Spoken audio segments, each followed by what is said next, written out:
La imagen es icónica y casi mítica en los anales de la diplomacia del siglo XX. El líder soviético Nikita Khrushchev, descalzo, golpeando su zapato contra la mesa en la Asamblea General de las Naciones Unidas. Una anécdota que ha crecido con el tiempo, transformándose en un símbolo del temperamento volátil de la Guerra Fría, y para algunos, en la chispa que casi incendió un conflicto global. Sin embargo, como suele ocurrir con los mitos históricos, la realidad detrás del incidente del zapato es mucho más compleja y matizada de lo que la leyenda popular sugiere. Lejos de ser la causa directa de una guerra entre dos países, un evento tan dramático como inverosímil, el zapato de Khrushchev fue un síntoma, una excentricidad teatral que encapsuló las tensiones políticas, ideológicas y personales de un momento cumbre en la confrontación entre el bloque soviético y el mundo occidental. Dale like, suscríbete y comparte. Comencemos. Para entender el verdadero impacto de aquel zapato, debemos sumergirnos en el contexto de 1960, un año emblemático en la Guerra Fría. La carrera armamentista nuclear estaba en su apogeo, con Estados Unidos y la Unión Soviética acumulando arsenales capaces de aniquilar el planeta varias veces. La rivalidad no se limitaba a las armas, se libraba en el espacio, con la URSS a la delantera tras el Sputnik, en el deporte, en la propaganda y, de forma crucial, en la diplomacia internacional. La Organización de las Naciones Unidas, fundada para fomentar la paz y la cooperación, se había convertido en un campo de batalla retórico, donde cada declaración, cada gesto, era cuidadosamente analizado en busca de debilidad o agresión. Era un escenario donde el teatro político no solo era aceptable, sino esperado. Y Khrushchev, un maestro en el arte de la teatralidad política, lo sabía bien. El año 1960 ya era tenso antes de que Khrushchev pusiera un pie en Nueva York. Las relaciones entre Estados Unidos y la Unión Soviética estaban en un punto especialmente bajo. En mayo de ese año, el escándalo del incidente del U-2 había estallado. Un avión espía estadounidense, U-2, pilotado por Francis Gary Powers, fue derribado sobre territorio soviético. Esto desbarató una cumbre de paz planeada en París, ya que Khrushchev exigió una disculpa pública que el presidente Dwight D. Eisenhower se negó a dar. La confianza se había erosionado por completo, y cualquier esperanza de distensión a corto plazo se esfumó. Además del U-2, la Guerra Fría se manifestaba en una serie de conflictos indirectos alrededor del mundo. África estaba experimentando una ola de descolonización, con nuevas naciones emergiendo y convirtiéndose en campos de batalla ideológicos donde las superpotencias competían por la influencia. Cuba, a apenas 140 kilómetros de la costa de Florida, se había convertido en un estado comunista bajo Fidel Castro, un aliado emergente de la URSS que representaba una amenaza existencial para la seguridad estadounidense. La crisis de Berlín continuaba latente y la carrera espacial alimentaba un fervor nacionalista en ambos bloques. El telón de acero era una realidad palpable, dividiendo al mundo en dos esferas hostiles. En este ambiente cargado, Khrushchev llegó a la Asamblea General de la ONU en septiembre de 1960 para la 15ª sesión, conocida como la Cumbre de los Líderes, debido a la presencia de numerosos jefes de Estado, incluidos Fidel Castro, Gamal Abdel Nasser de Egipto y Jawaharlal Nehru de la India, entre otros. Era una oportunidad para que la Unión Soviética presentara su visión del mundo y desafiara abiertamente la hegemonía occidental. Khrushchev, conocido por su temperamento impredecible y su retórica colorida, estaba en su elemento. El 12 de octubre de 1960 fue el día en que el famoso incidente tuvo lugar. La sesión de la Asamblea General estaba discutiendo una resolución soviética que condenaba el colonialismo y exigía la independencia inmediata de todas las colonias y territorios dependientes. Era una propuesta que buscaba explotar las tensiones de la descolonización en beneficio de la influencia soviética, presentando a la URSS como la campeona de la libertad frente a los imperios occidentales. El delegado de Filipinas, Lorenzo Sumulong, tomó la palabra para criticar la propuesta soviética.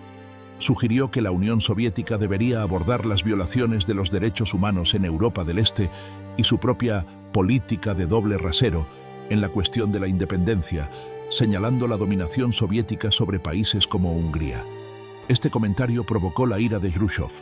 Lo que sucedió a continuación ha sido objeto de debate y diferentes relatos, pero la versión más aceptada y reconstruida a partir de testimonios de la época es la siguiente.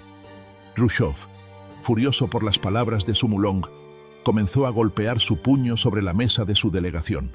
El presidente de la Asamblea, Frederick Boland de Irlanda, intentó restaurar el orden golpeando su mazo.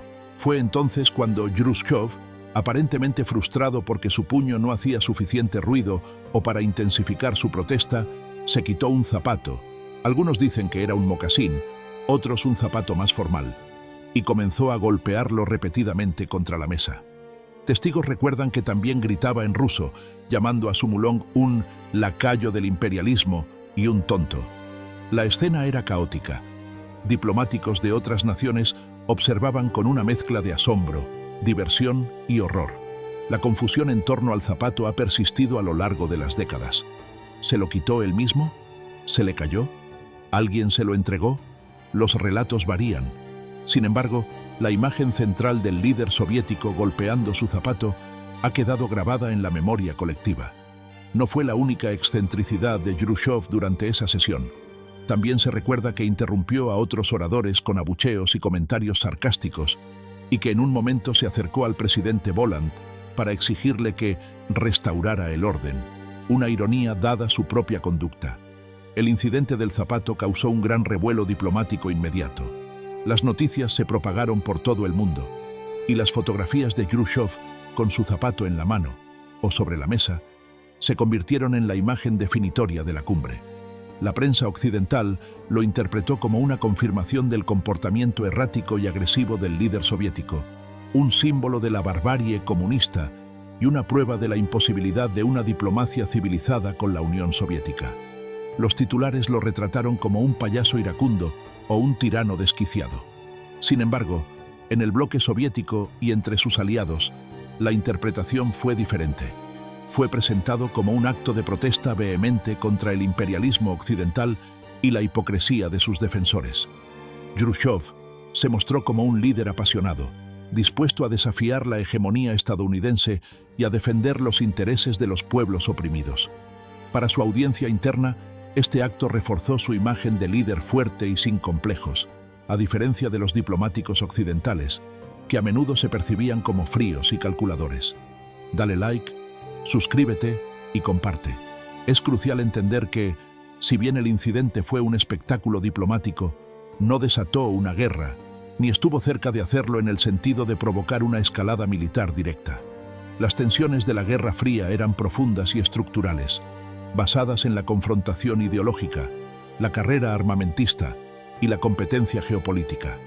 El zapato de Jrushchov fue un síntoma de esas tensiones, una expresión de la frustración y la agresión retórica que ya existían, no una causa primaria. La Guerra Fría ya estaba en pleno apogeo. El zapato simplemente añadió un capítulo memorable a su historia.